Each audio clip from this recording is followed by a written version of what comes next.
सल्लि अला मुहम्मद नबील उम्मी व अला आलिहि वसल्लम तस्लीमा। बिस्मिल्लाहिर्रहमानिर्रहीम। गन इसहाक बिन अब्दुल्लाह बिन अबी तलहता समिअ अनस बिन मालिक रदियल्लाहु अन्हुम यक़ूलु कान अबू तलहता अक्सर अंसारी बिल मदीनति मालन व कान अहब्बु अम्वालिहि इलैहि बेरुहा औ कमा क़ाल सल्लल्लाहु अलैहि वसल्लम। दा हदीस मुबारक की ज़िक्र की मजमून दासे दे چې د انسان ته کم سیز ډیر زیات خوښي دړنه نو هغه د الله تعالی په نوم باندې صدقه کول او په دې باندې الله خوشحاليږي مو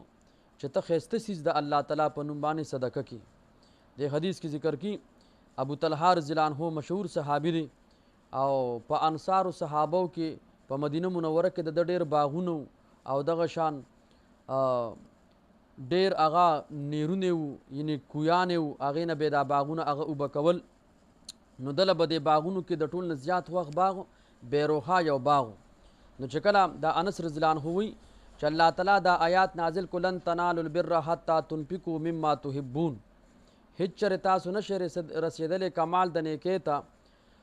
چې کله تاسو هغه خرچ نه کې هغه څیز چې کم تاسو ته زیات محبوب وي نو هغې به تاسو کمال د نیکۍ ته رسېدی شي. نو د حدیث مبارک مضمون هم داري چې دا صحابي بیا راغی پیغمبر علیه الصلاۃ والسلام ته وپرمیل حضرت د الله تعالی په مال کې زما زیات یعنی الله چې کم مال لا کړی زما چې کم باغات دي پای کې مې د ټول نه خوښ باغ هغه بیروها باغ دی.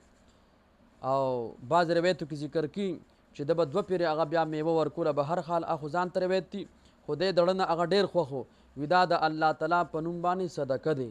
یعنی د الله تعالی په نوم مې هغه صدقه کو. نو بیا پیغمبر علیه السلام ورته خپل خپلوانو د پاره پکې هغه پرېږده. نو دا بعض ذکر کی چې د نور باغونه مو خو دا بیروها پکې زیات هغه غوره ډکو مضبوط باغو نو دو وی چې د الله په نوم مې دا بیروها باغ هغه صدقه کو او هغه نور باغونه د خپلو خپلوانو دپاره خپلو بچو دپاره. او روایاتو کې ذکر کی چې د باغ ته ورغی نو د ماشومان ګرځېدل کجوري ته خوړې وي په د هغه ماشومانو په خولو کې هغه ګوتې ورکېدو چې دا کجوري تاسو وغورځئ دا مونږ الله تعالی ته ورکو. نو قرآن کریم کې الله ذکر کوي من یقرض الله قرضا حسنا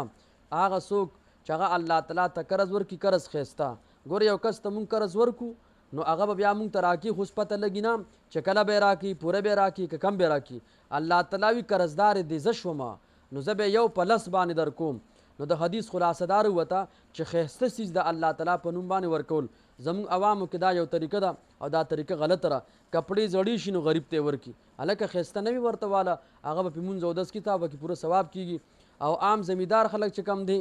نو دا خبره خو لږ عجیبه هم ده چې کله نوي غنم راشي نو چې کم سپږو والي هغه غریبانانو ته ورکړي به دې الله ډېر سخت خفه کېږي. یا دغه شان کم جوار برکو والي نوي راشي هغه د الله تعالی په نوم باندې غریب ته ورکړي نه به دې الله خفه کېږي چې دا نوي درته ما وکړو دغه زاړه هم ما کړي دي نو نوي ورکول او بیا دومره ذخیره کول هم نه چې هغه بیا دومره خرابې طرف ته هغه ورسي. نو د دې د وجې نه مونږ تاسو ټولو ته پکار دی چې محبوب څیز د الله تعالی په نوم باندې ورکول.